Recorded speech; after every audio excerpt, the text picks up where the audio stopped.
IRS, this is your quick oracle reading. Let's use yung Celestial Deities. So, in Burnham Park, dito sa Baguio. And your card now is Vesta. You know what? It's time na magkaroon ka ng moment of self-reflection.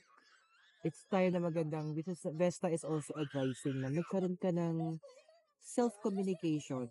Build that moment na mas kikilalanin mo, ano ba talaga yung innermost desires mo? Ano ba talaga yung gusto mong para sa sarili mo? Ano ba talaga yung bagay na tina-target mo? Because you have been busy para sa ibang tao, helping others reach their goal. Nalimutan mo din naman na pwede ka naman maging busy para sa sarili mo. So, why not take this moment para